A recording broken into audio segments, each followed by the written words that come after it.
Good morning, everybody. I'm Patty Slusher. I'm the program director for America's Newspapers, and want to welcome you to the 2021 Revenue Academy. We're going to spend the next 2 days talking about revenue and how we can get more of it. And there's probably nobody better to get us started down that path than Ryan Dohrn. I've had the pleasure of working with Ryan Dohrn several times. I'm sure his name is no secret to many of you out there. He's the founder of Swell Media. I believe he's been in the industry for 25 plus years. And if anybody knows how to drive more revenue, if anybody has more positivity than Ryan Dohrn, I'm not sure I know who that is. So, we're very fortunate to have him with us this morning. A couple housekeeping items, folks. You are muted. You will be muted on the call today. Helps keep the environment free from distractions and telephone ringings as I shut my telephone off. And people walking, I was going to say people walking in your office, but right. You're not in an office, so that's different. But we do want your questions, as Ryan was just saying. So please type them into the question and answer platform on the webinar, and I'll make sure that Ryan sees those and we get to those questions. Secondly, I do want to let you know that yes, you will get a copy of Ryan's presentation. That's usually the most asked question I get. You will also get a recording that we will be sending out after the Academy, after we upload all of those. So with that, we're going to get started, and welcome Ryan Dohrn. All right, thanks, Patty. Hey, everybody, good morning. And glad to be here with you today. And I was just telling Patty, and maybe you heard me talk about it, I don't believe that in statistical history, there has truly ever been a better time to advertise.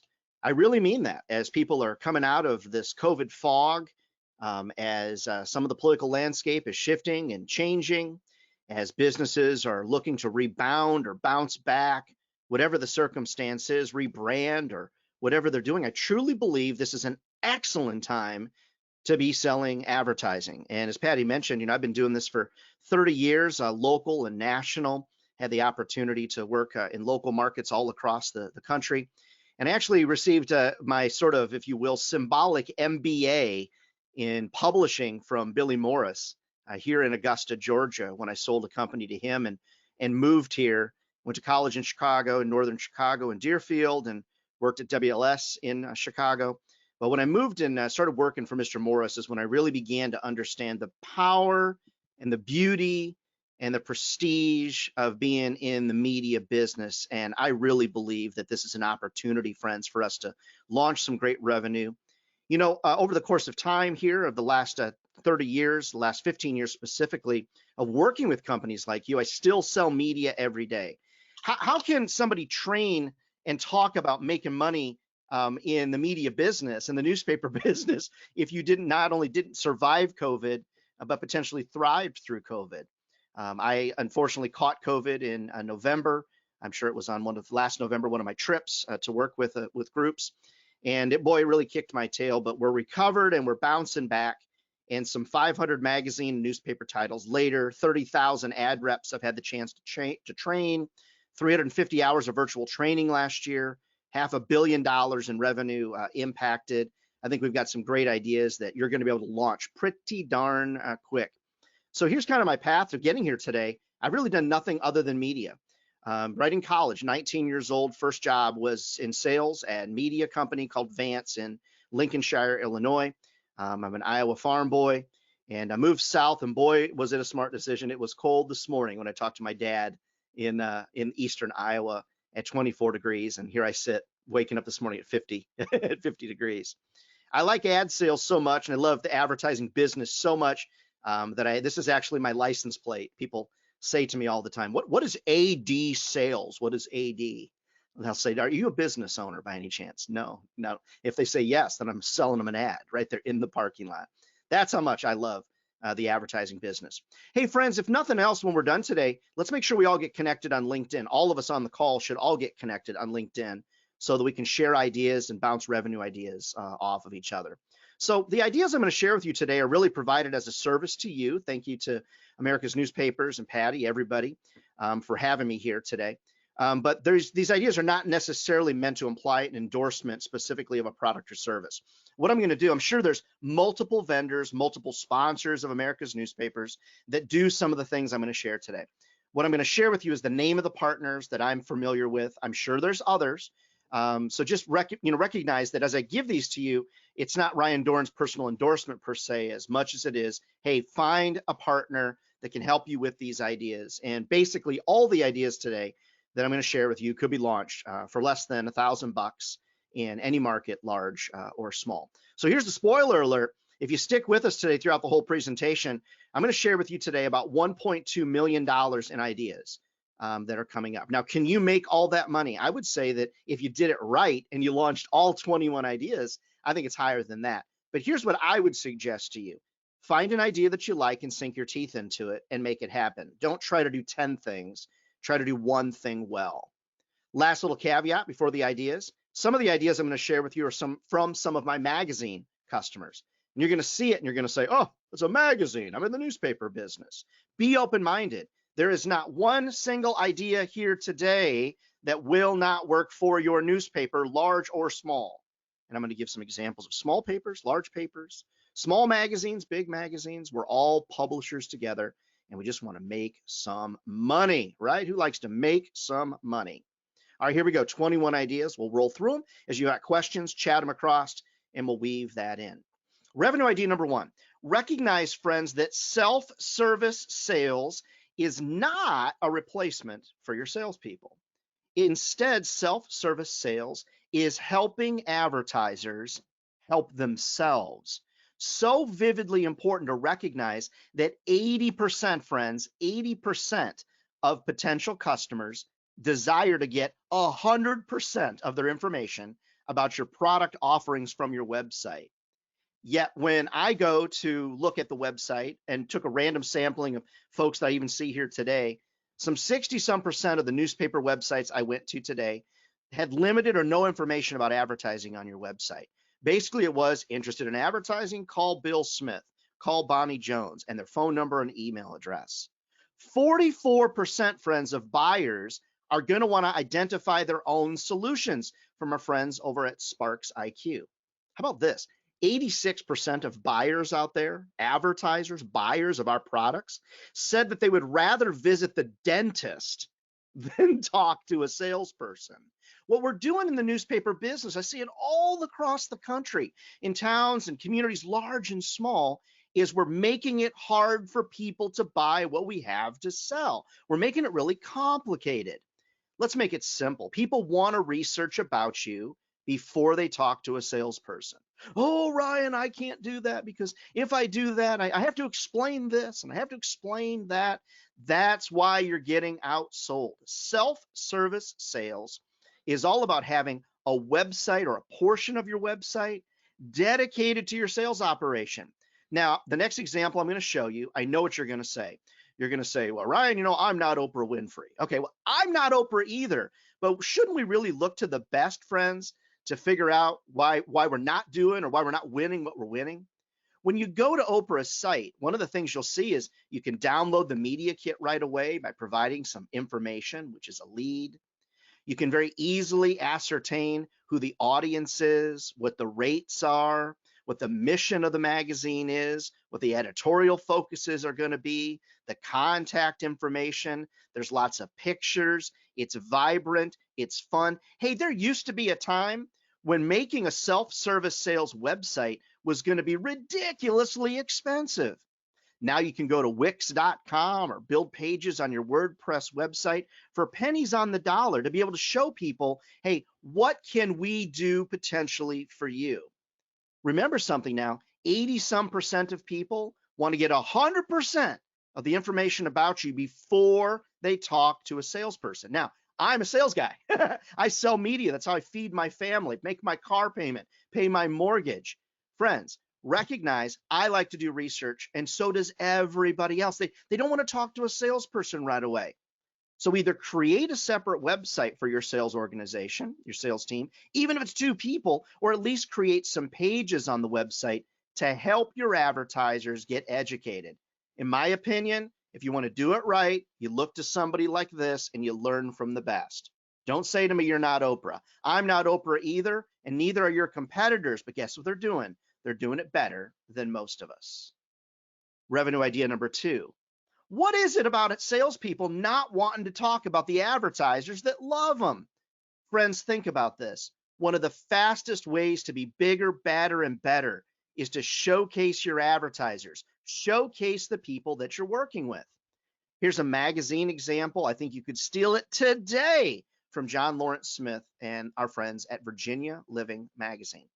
This is the first slide that they would present either in a sales video or when they would go meet with an advertiser.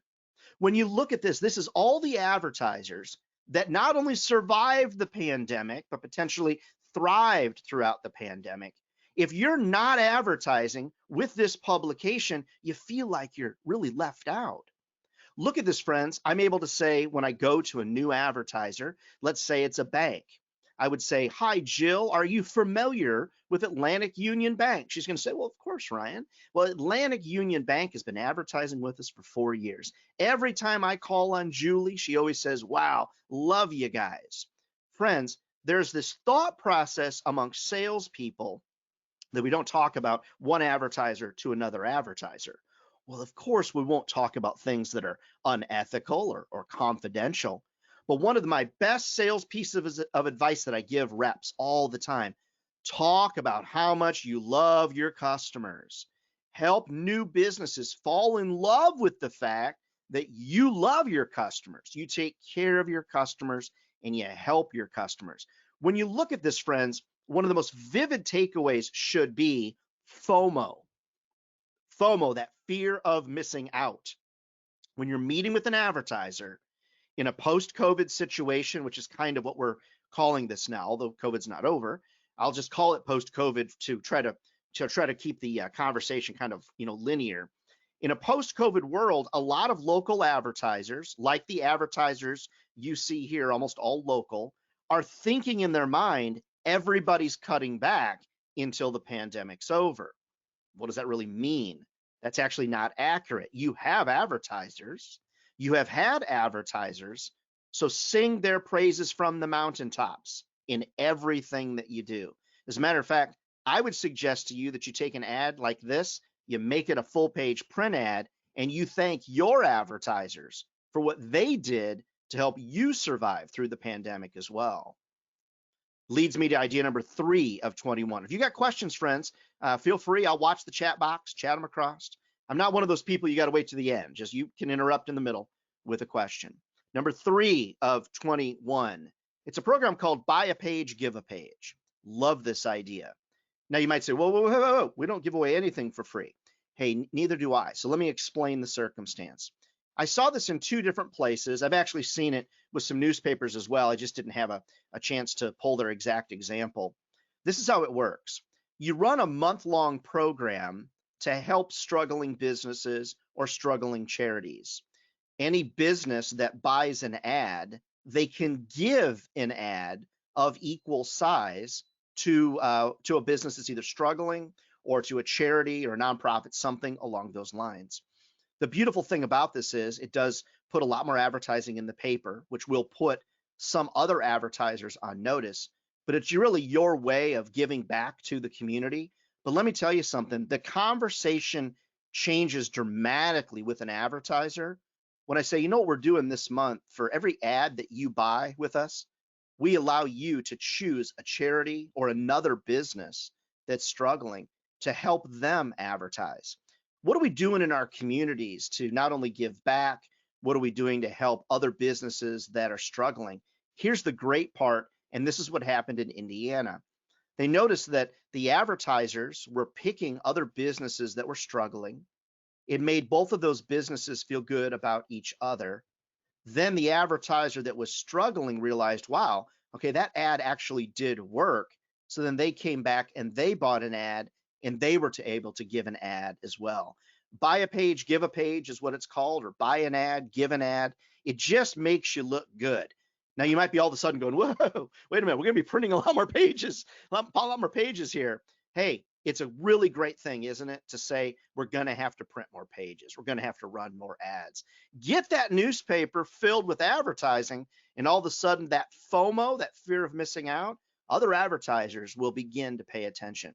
There's other programs like the AMP program that RJ Media launched on the East Coast. The AMP program is money set aside for struggling businesses, offering them certain levels of discounts and things like that.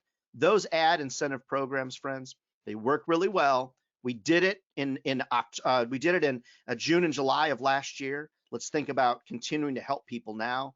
And what you're going to find is when you take care of people during a crisis, they'll take care of you after the crisis is gone. Number 4 of 21. I want you to consider a new idea that I've seen very successful from an excellent consultant whose name is Eric Schoenfeld. And his company is Nearview Media, if you'd like to talk with him about what he's doing. What he's done, and you'll see this is an example in Fort Worth, Texas, with the Fort Worth Business Press, and they're making their website exclusive. Now, I know at face value, you might say, wait a minute, Ryan, only 10 advertisers on the website all year?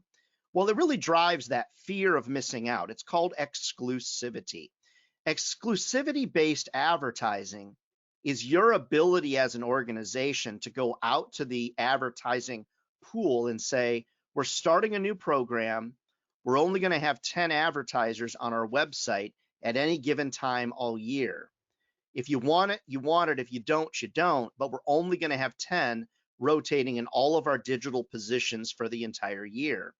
You want to get yourself in a sold out scenario. So what does the advertiser get? They get a front page logo like you see here. They get a banner ad like you see that rotates on all pages of the website, but only rotates with 10. They get links in their e-newsletter. Now, what I would consider is you want to do like a 6-month minimum on this. That's about it. It's a 6-month minimum because you don't want to get, it tied up for 1 month and have to go resell it. What's interesting is exclusivity is something we typically don't do in the media business. In this case, they're able to find 10 folks, lock them in for 6 months or a year. They don't have to go back and resell it. Now, before you ask me the pricing on it, it really depends upon how much site traffic you have, and it really truly depends on the size, depth, and scope of your advertiser pool. But it does work in the newspaper space. It's working here in Fort Worth, and I've seen it work all over the place. Reach out to Eric for some advice on that at nearviewmedia.com. Exclusivity is something people will pay for. And typically this is going to be more for your whale clients, not for your minnow clients. But just think about it, friends. Exclusivity is kind of where it's at in certain areas, certain circumstances. Hey, Idea Ryan, number 5. I have a question Sure. popped in on idea number 3. Are there any rules if the business owns 2 different companies? That was the buy an ad, give an ad. On the buy an ad, give an ad. If they own 2 different companies, and they could probably do that if you wanted to, but it is probably not in the spirit of what we're trying to do. So the spirit of what you're trying to do, I think what this person is probably asking, Patty, is if they own 2 businesses, could they buy an ad for one business and use the ad for the other business? Right. And I'm not saying you couldn't do that. So it would be buy one, get one in that case. I think the spirit of it would be to give an ad to a business that's struggling. But I think every publisher just wants to tackle it in their own way. I think that'd be probably the best way to handle it. Okay, thank you. You bet. Good question. Revenue idea number 5, Ask the Expert podcasts. Now, I know when people hear podcasts, they think, oh my goodness, this is an investment. It's time, effort, energy. I'm going to share something with you that's completely different. It does take time, but it doesn't take a super high level of expertise. Ask the Expert podcasts. Are you interviewing your advertisers that are experts in what they do? So for example, if you had a local lawn and garden place, you'll be asking reader questions of that lawn and garden place, and it might be ask the gardener, ask Mr. Green Thumb, or whatever the circumstance is. You could do ask the insurance pro, ask the realtor, and you can use very affordably a system like Zencastr to record your podcast. It's going to cost you $29 a month. So as an example, I'm working with a lawn and garden, some type of flower type shop, nursery in my town. I could say, if you do commit for 6 months, one of the other things we'd love to do is interview you on our Ask the Gardener podcast. We just simply call into this certain phone number. I'll ask you questions, you answer them back, and then we feature it on our website. A lot of times people think of podcasts as, like, if you listen to my podcast, you've got, commercials and you've got music and guests. It doesn't have to be that complicated. Think about your advertiser pool that's out there and the incentives that you can put in place to get people to sign long-term contracts. Now, recognize, friends, one of the things that's important to me on this is, what extra value can we bring to an advertiser beyond the printed page or digital that'll get them excited? Most advertisers are experts in their field.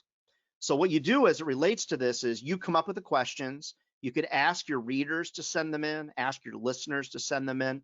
But in all honesty, I usually just write the questions that the gardener's going to answer or whoever's going to answer. And sometimes there'll be some repeat questions. But what you'll find is people do like Ask the Expert podcasts. It's one of the things they like a lot. So just think about it. It's easy to do. All right, we've all heard of advertorial. Okay, what I'd like to do is I like to change the name. I like to call it expertorial. Now, I think Essentials Naples does it differently, handles it differently, and I think we can learn from this as newspaper publishers. If you look at the cover, and you could do this along the bottom, one of your banners along the bottom of the front page, you'll see health, finance, relationships, purpose along the bottom. That drives readers over to a particular page of the website where that expertorial is actually featured. So the expertorial is very often, it's sponsored content, obviously. It's labeled as such, or it should be. What it is, it's about 1,000 words or less related to the listener questions or reader questions that we just talked about in the podcast. So what we're doing is we're interviewing an expert and they're answering questions back. It's pretty easy to write. They get a little bio that's here. And then notice at the end of the bio, it's got a reference to the page they should go to see the person's ad, which encourages people to go forward within the paper or go forward within the publication. One of the things I don't like about sponsored content is, to me, a lot of times it doesn't have any benefit. My belief is no reader benefit, don't do it. If it's just a promotion about an advertiser, that's not beneficial to anybody. So instead, I like to use the questions that we would ask in the listener podcast or the Ask the Expert podcast. I like to use those to feature those in the pages of the magazine or newspaper. There's a little bio, and then what it does is it links over to the page in the magazine where you see the website or where you see the ad. So what this does is it works in a circle.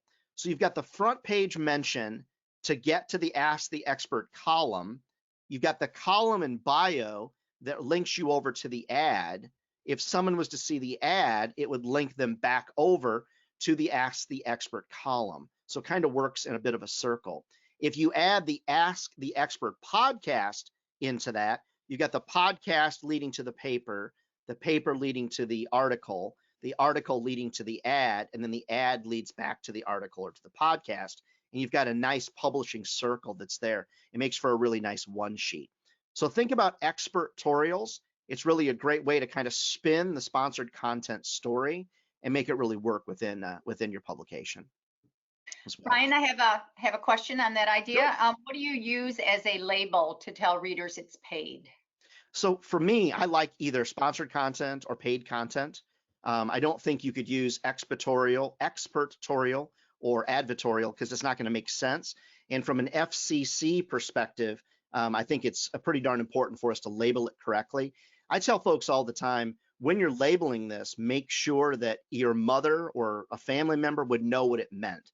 So expertorial is not going to mean anything to them. It's going to be more meaningful to us, when you think about it. So that's how I would label it. There's not really any requirements right now from the government, but I'm sure it's going to change at some point. All right, number 7 is to recognize that address level mobile programmatic targeting is not just a trend, it's something that's here for quite some time, and you want to make sure you put it in play. So what does this mean? So mobile programmatic on mobile are the ads that are served on your phone when you're looking at apps like CNN or Fox or ESPN or whatever. Now, you've got data, most of you have data of your readers, your subscriber database. What you can do is work with your programmatic partner. There's a couple that I work with listed there. You can work with your programmatic partner, and what they do is they take your address data from your subscribers or the data that you have, they load that into their system, and then what they can do is serve ads on people's phones at the address level. So if an advertiser said, hey, I would like to target all of the addresses inside of a particular zip code, they could do that with or without your data. Just have to ask. Now, if you want to target your readers, then you would give them your reader data, and then you could start serving ads to people's phones through those apps at an address level. So there's really two ways, well, actually there's three ways to handle it. One could be that you can address level target mobile ads based upon a zip code, an area code, or your subscriber data. So anybody that lives at that address, they're going to target all the phones at that address. And that's called address level programmatic targeting. So ask your providers about it. It does cost a little bit more, but you're able to charge a little bit more. I'm seeing people charge anywhere from $10 to $20 a thousand for those ad programs. And even if you're in small town America, it still continues to work. Number 8 of 21, and friends, I know we're going fast through these, but that's kind of the style that we're working for today. I love competitive and comparative selling solutions. I love it. Now, one of the things that I like to do is if I'm selling a weekly paper, I only give monthly pricing. So let me explain that. When an advertiser thinks that they can buy 1 week, they think that that's an option, and that doesn't work for me. Because what that does is it keeps me on that proverbial hamster wheel from hell that we live on in the ad sales business. Now we can slow down, we'll never get off the hamster wheel, but we can slow it down a little bit. One of the ways we do that is by selling weekly as monthly. So if somebody wants to be a dominant advertiser in our community, here's the 6 or 8 things that they would do. They would run monthly full page ad with us, ads. They would do weekly inserts. They do a monthly contesting program. We'll talk about that. They'd be in our newsletter ads a couple times a month. We do geo-targeting or programmatic with them, etc., depending on what you have to offer. Now, comparative selling is all about an advertiser understanding the reality of advertising in your community. One of the problems that I observe with most media sellers out there is the one question that we as publishers ask them to ask is, what's your budget? I truly believe that one of the worst questions you can ask, especially now, is what's your budget? Because you're starting the conversation usually at 0. So recognize what I like to ask of an advertiser is, when you think about advertising to our community, wherever it is, when you think about advertising to our community, do you want to sort of dip your toe in the water and kind of have a basic presence? Or do you want to kind of be in the middle and be competitive? Or do you really want to dominate as an advertiser, as a business here in our community? They say to me, well, Ryan, I would really like to be competitive. Okay, great. Here's the 5 or 6 things that I would recommend to you to be competitive. And the reason I know these things work is because we've worked with others like you. These are the 5 or 6 best things that I can recommend to you that we absolutely know will work. Now, it's not going to produce instantaneous results because that's not what marketing does. It takes a little bit of time, takes a little patience. But if you do these 5 or 6 things over the next 6 months, it's highly likely you're going to be successful like so-and-so, like so-and-so, and like so-and-so. What I'm trying to do is guide people to reality. Now, they're always going to say, oh, well, what does that cost? Well, if you'd like to be competitive, this is an $800 a month program. Now, even though they're getting weekly ads in the paper or whatever, or daily, whatever the circumstance is, again, I always try to sell people on monthly programs. Now, why do I use the 3 options? I use the 3 options because I know that I have about a 70% better close rate when I recommend products than when I say, what's your budget? And I build them a program from 0. Now, it doesn't mean you're going to have a 70% increase in your close rate. Your closing rate itself, you're 70% more likely to close if you're good by recommending product sets rather than having people choose things. Remember, there's two pieces here, friends, that are learning moments for you and for your salespeople and for the sales reps that might be on the line today. Asking somebody their budget forces you to start from zero in almost all cases. Or, I got $100. What can you do for me? You're not going to win for them for $100. So asking them their budget is not irrelevant, but a guided conversation is better when you're able to say, others like you that have been successful and are competitive do these 5 things, and that's going to cost about $600 a month. Does that work for you? Wow, no, it doesn't, but maybe 400 would. Well, great. At least I'm not starting from zero. Kind of important. Now, every category is going to be a little bit different. This is a magazine example of real estate. Insurance might have a dominant, not being full page ads, etc. Comparative selling, recommending products. Friends, that's where it's at today. And that's why some folks are doing better than others. All right, number 9 is all about audience-based programmatic. So remember, programmatic, friends, is an umbrella term that covers a lot of things. Programmatic advertising covers advertising on Sling, Roku, Amazon Prime, etc. Programmatic covers mobile delivery, site retargeting. One of the things that I like is audience-based programmatic. Now, follow me on this. If you're working with a company to sell programmatic advertising on people's phones, site retargeting, etc., most advertisers, they're like, just blows their mind.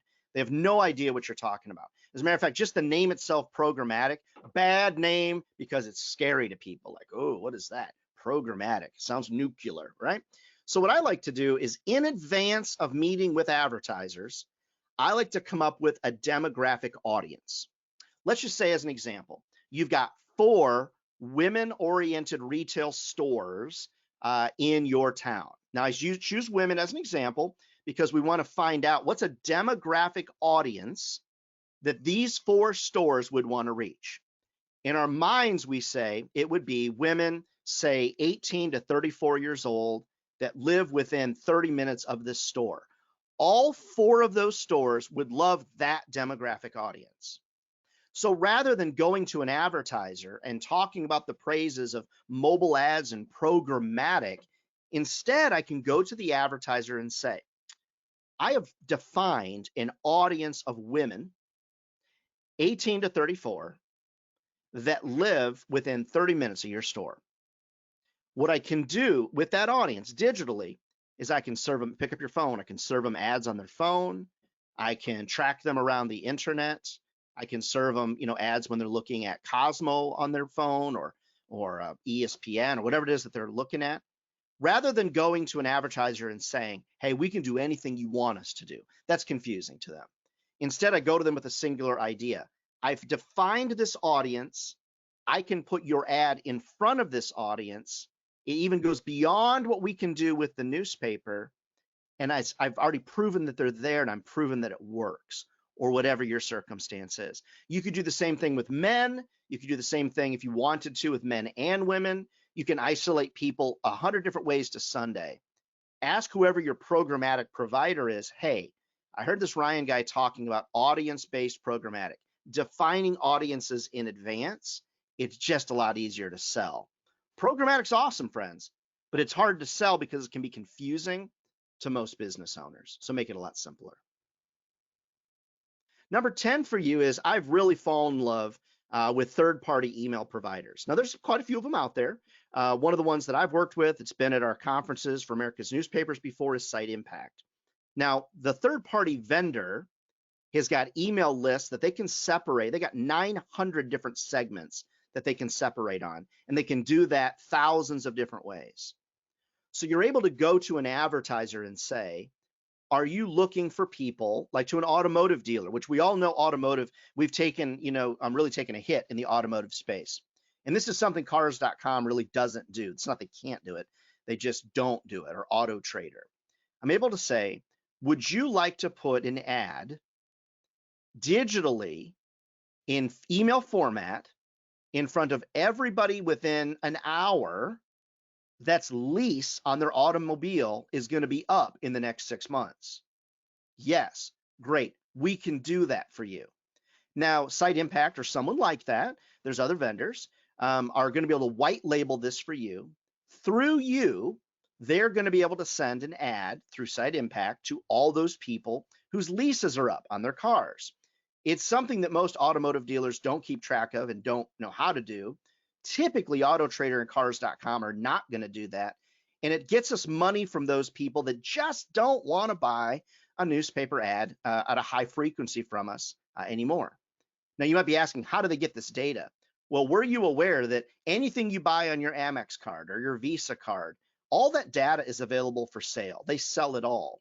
So as an example, if I go out and buy a set of golf clubs, Amex recognizes that, and every golf ball manufacturer in the country knows that I just bought clubs, which means I'm going to be excited for the next 60 days to golf. I'm going to be buying golf balls, apparel, shoes, and that's why you think that people are listening to you. You think that Facebook listens to you.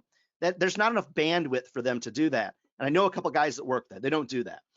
What they do is they buy data from Amex and they use logic. So Ryan just bought golf clubs. He's going to need shoes. He's going to need a hat. He's going to need this. He's going to need balls. He's going to need that. And they start serving you ads for that. You think that Facebook is listening to you. They're just smarter than all of us. Now we can get on board with that. Now, before you chat across, man, that's really creepy or whatever, I agree with that. But I like to call it creepy kind of cool. It is creepy that these ads follow us around online, but until such time that that doesn't work, which by the way, cookie-based tracking of ads is actually on the decline right now. And the reason why? Apple iOS, they're blocking all those cookies now. People are really reluctant because they don't want their data shared. So we might want to take advantage of this while it's there. Third-party emails, people love email. They respond to email. So reach out to somebody and think about that. There's a lot of different ways to sell that type of information to your advertisers. I like to say this, though, sometimes. I don't tell them what's in the sausage. I just hope they enjoy the sausage. Does that make sense? All right, revenue idea number 11. We talked about 3 dominant, competitive, and present as options. But here's what I recognized when we looked at 1,200 pages of ad sales proposals. 65% of the closed business was generated with a 3-price option grid that looks something along these lines. Now, this, obviously, a designer hasn't seen this yet. It's just done by a sales guide. You can even see at the top when there's a spelling error. So the dominant plan, for example, would be weekly full-page ads in the paper, monthly newsletter promotions, 100,000 impressions on the website, etc. And you can see how the 3 plans line out. Here's what I like to do. It's kind of funny. There's a spelling error there. I don't know where that came from, but anyway, sorry about that. I'm usually better than that. I'm not an editor, though. I'm not an editor. I'm a sales guy. So we like to keep you editors employed. So there's a spelling error. Grab it for me, right? When you think about designing these 3 option templates and recommendation-based selling, it's important that you design the competitive plan in the middle, design that one to be the most likely thing that an advertiser is going to buy. So if I'm going to be selling to a group of insurance brokers, as an example, and I've got 5 of them I'm going to target, I'm going to create the competitive plan. And by the way, don't call it a package. Don't call it a package. People are tired of hearing the word package. I call it a plan. It's a plan for success, okay? And I'm going to design the middle plan. That would be the most common thing that an insurance broker would buy, an insurance agent in my town. If they want to stretch to be dominant, they can, but I also want to make the basics seem unattractive. So we don't have time today, but maybe at another webinar, when I'm in a sales call with an advertiser, I do 3 main things. First and foremost, I do not ask standard questions. Tell me about your business. What business challenge keeps you up at night? Okay, people are tired of that approach, especially millennial buyers. Man, I love my millennial buyers. They're easy to sell to. They're straightforward, no baloney, like, what do you got, old man, and how much is it? I love working with millennials because it's like, bam, let's just cut to the chase. I love it. Now, the competitive plan in the middle is going to be the most common thing that somebody would buy. So the first thing I'm going to do on a sales call is share success stories. First thing, all the advertisers that love me. Second thing I'm going to do is I'm going to recommend products to them based on others in their category that have been successful with us and what they did. That's this plan. Now, it's not that I'm not going to ask them their goals. That's not what I'm not saying don't ask questions. I'm just saying that usually when you go on a sales call, you don't really learn anything. You might learn about where they went on vacation or their favorite pet, but more than likely they're going to say, I need customers. So why are we drilling into their needs, their goals, their desires? Be careful about those questions. You think it's building a relationship, but most folks consider it a waste of time. What do you got? What should I do? How much does it cost? Now, do I love relationship-based selling? Oh yeah, absolutely. Love my relationships. But I just recognize that today we got to speed it up. And that's why I'm maybe 2 hours away when we're done today, finishing up a book called Resetting Sales. I think that's what we'll call it. Resetting Sales. And the reason is because we have to reset in a post-pandemic environment. People don't have much patience anymore. I think we've seen that on the news, etc. All right, number 12. And some of these we'll go through quickly because they make sense, pretty easy. Revenue idea number 12, landscape all your sales materials. Why do you design your sales materials in portrait format like this? Nobody can see that on their computer. All your materials should be landscaped because that's where people are most often going to observe your sales materials. So landscape design all of your sales materials, pricing grids, and things like that. Number 13, I would encourage you to consider outsourcing the tasks that are a waste of time for your salespeople, because you can do it for pennies on the dollar with companies like OpenLook, and their website is there. So they do have they're in Texas. They've got call centers and agents in the Philippines. People in the Philippines, they speak perfect English, and they can do directory sales for you, appointment setting, marketing reports, spec ads, surveys, all that kind of stuff. So I'm a made in the USA kind of guy. Maybe you are as well. But what I recognize is this is an American company that does a great job of taking care of these folks that work for them in the Philippines. And hey, I think we've all realized that we can't find many people here in the US to do these tasks. Salespeople, they consider some of these things to be a waste of time. So just consider, because it's affordable, outsource some of those sales tasks that you really don't want your salespeople doing. I think you'll find that they'll spend their time more wisely and make you more money. There's a big change. A lot of you have heard about the Reader's Choice Awards or Best of, and that's revenue idea number 14. And this is an example that happened during the pandemic, which is a great example, the midst of the pandemic. So the Shenandoah Valley News out of Shenandoah, Iowa, their DMA population, not the readership, their DNA population, the town is like 4,900. The area around it includes about 7,500. They did a couple different things with their Reader's Choice Awards.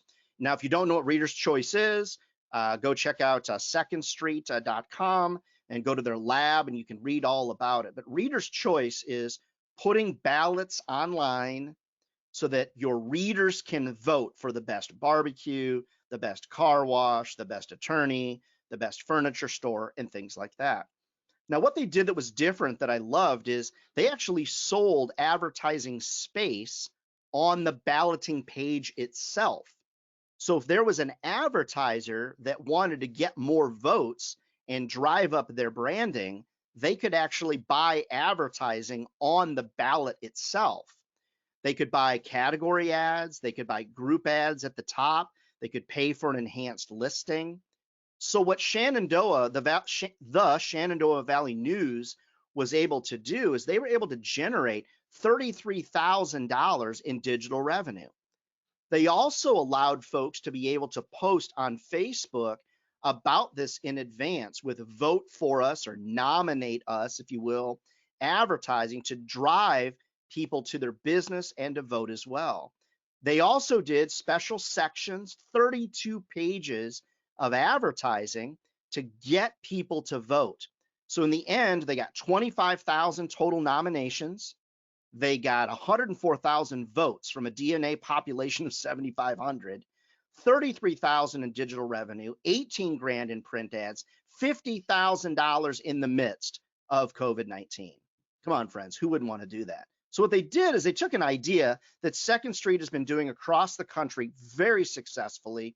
They really enhanced it. And if they can make this work and make that kind of bank in Shenandoah, Iowa Farm Boy here, then you can do it as well. So this is a great example. So check out Second Street and check out some of those examples over on their lab. All right, 15 of 21, almost coming to the end. Now you might think this is not a revenue idea, Ryan. This is a marketing idea. Well, it is a revenue idea because one of the things we don't do well is we don't explain to our advertisers how we're impacting their business. This is a marketing report that you could outsource to OpenLook or whoever, whatever. You can outsource it, or you can have an admin assistant or a college intern do it. Every single month, I update this report, I send it to my advertisers, and I go over it with them. So for example, in January for the Heartland Herald, they delivered advertising to 60,000 people, 15,000 weekly readers. They also did a kids promotion. It was in front of 1,100 people. Total exposure in January, 61,100. In February, they didn't run ads in February. They didn't have the budget, but they did an email push in February. And then they did some digital in February. Banner ads on heartlandheraldnews.com. They did a special events. They did virtual. They did some kids promotions, and they did a big sponsored content program. So their reach in the month of February was to 308,000 total individuals. It's not, not uniques. So what I'm trying to encourage you to consider is this. Does this take effort? Yeah. But most advertisers, they just don't know what they're getting. I mean, they know what they're getting, but they don't see the impact of what they're getting. And that's why I think these marketing impact reports are vital, especially when the end of the year comes and you're looking to renew these people. I mean, it's really hard for us to renew folks because the end of the year comes, they're going to say, no ROI. I ran an ad, I didn't get any ROI. And that's why, friends, I love these marketing impact reports. I think they're vital to our total process. Number 16 is easy to explain. It's show and tell. One of the things I notice in almost all of your ad materials, and so I don't have a newspaper example because I don't think that a lot of papers, do it well. When you are trying to get somebody to advertise digitally with you, create a little spec ad, a little banner ad that showcases what that ad will look like on their website, what it'll look like when an ad runs on your mobile website, what it'll look like in an e-newsletter. Spec ads are not just something you would do in print. Now, there's a lot of great options for that, whether it's Metro or whoever it is you're going to use. Spec ads are great way to sell. But also don't forget, show them what their digital ads are going to look like as well. Remember, friends, most advertisers are not visionaries. We got 72%, should look at my numbers, 72% of buyers right now are emotional. As of last Friday, we got 22% of buyers are logical. They're buying logically. So they're the minority. When you're talking about emotional people, it's very, very important for you to recognize, hey, how do I show them what this is going to look like? Because they're just not visionary people. So I think that's important. Ryan? Now, yes. I had a question on the marketing report. When you say weekly readers, is this the pass along rate or a number of subscribers? Well, it depends on what your organization, is preaching in your media kit. So make sure you're just consistent in your media kit. So from my perspective, I like to talk about the numbers that we actually print, that we actually put in people's hands. But if you are promoting with pass along to make your numbers look bigger, better, and better, you just want to be consistent on that. It's a good question. Yeah, just make sure you're consistent. I promote actual, but if your numbers actually are kind of low, then you could include pass along in that. But you just want to make sure you're consistent across the board. I would choose actual if it was me. It's a good question. All right, number 17, remember the Ask the Experts podcast? Hey, while you're doing the podcast, okay, what you could do is just bring out your phone, bring out a camera crew, whatever you want to do, and you could actually do it from a video perspective as well. Now, a lot of times people don't do video because they think it's crazy expensive or whatever the circumstance is. Here's a tip for you. In every community, there's at least one videographer that does weddings. Those wedding videographers are not busy during the week. Normally, they are technology geeks. They love their technology. So they're going to usually have a really good camera, great audio gear, and probably some lighting as well. Do some trade with them to get them to shoot your Ask the Expert videos. So it's an editor or somebody asking this guy, Ian, the question, and he's answering that question back. Now, what you could do is you could take the audio from the videos and use that on a podcast. So you could have a twofer there if you wanted to. You're then using YouTube to host your videos. Smart decision, helps with your SEO, and it also makes your advertiser look pretty good as well. So you've got Ask the Expert podcast that's just Q&A. Really easy. Q&A is really easy to do. Do the same thing with video. And then obviously you want to charge them not only to cover your time, but then they're going to need to promote this. So you charge them for the promotion of the video as well. Now keep in mind, if you're going to try to get them to pay for all the production costs, it might not make sense. So what I like to do is make sure they recognize the video is really not what you're paying for. What you're paying for is the promotion of the video in our e-newsletters, via banner ads, print ads in the paper, etc. So you could do video, which then leads to also being able to do audio. You could just do audio, or you could just do video. For some of you, this might be a little bit of a reach, but just remember that little tip about wedding videographers. Usually during the week, they're not that busy. And hey, they're used to dealing with mothers of the bride and stressed out brides. So if they can deal with those folks, I'm sure they could work with one of your advertisers, right? All right, number 18, focusing in on product spotlight e-newsletters. Now the example here on the right is just a mock-up, but what I like to do is take my email list and break it into two lists. I've got my list that I'm going to use for editorial and that kind of stuff, and then I've got a sales list. What I do is I have two different email service providers. I've got one for sales. I'm going to beat up that list pretty hard. And then I've got one for editorial that I'm not going to beat up. So I might have one email list with MailChimp and another email list with Constant Contact. I've got two lists. When I get an email address, I put it on the two lists. The sales list is going to have a higher unsubscribe rate than the editorial list. Make sense? That way you're not losing people because they don't like sales, but they just got removed from editorial because they didn't like sales. That's why I put them in two different places. And email service providers are not expensive. The secret behind product spotlights is all of the products are similar. Now the advertisers are different. In this example, this product specific e-newsletter is homes with pools. Now, I don't want just Century 21 to buy all the spaces. I want to spread that out, spread some love. But what I'm doing is I'm going to do only homes with pools. I'm going to do an e-newsletter that only features landscapers. I'm going to do an e-newsletter that only features dentists or only features restaurants. Now, what's interesting is you might think that readers wouldn't like this. I actually get lower unsubscribe rates from this than I do from editorial e-newsletters, because this is information that a lot of people are like, oh, wow, especially if you time it correctly. Wow, okay, landscapers, yes, it's where the snow is going to be gone here, hopefully pretty soon for some of you, right? Only marinas, only boats for sale, only trucks for sale, only bars and pubs. People, for whatever reason, they tend to really like product-only e-newsletters. Now, do your advertisers like the fact that they're all stacked up together? Well, no, they don't like it, but they kind of have to buy it. Otherwise, they get left out. So you go to the advertiser and say, I've got 5 spots available for landscapers. You want the top spot? Do you want the second spot, third, and price them a little bit lower as you go down the page or whatever? And what it's called is competitive chaos. And when you drive competitive chaos, you almost always get better ad sales. Hey, friends, this idea right here for one of my customers generated them $50,000 in 6 months. And the ones that they did are listed on your screen. That's what they did, the ones that are there. So you can do it. And restaurants right now, tough to get them to advertise. That's your e-newsletter. And if you don't have a good e-newsletter list, then that's a different webinar, a different conversation. All right, number 19. Keep your questions coming. If you got them, we'll answer them. Revenue idea number 19 of 21, selling your ability to do research for your advertisers. So if an advertiser says to me, I have no budget, I've got a response for that. If they've already bought from me and they don't really know exactly what else they want to do, I'll talk about research. Almost every business owner craves and loves research. So we can collect research really affordably, whether we want to do it free through Google Forms or pay SurveyMonkey.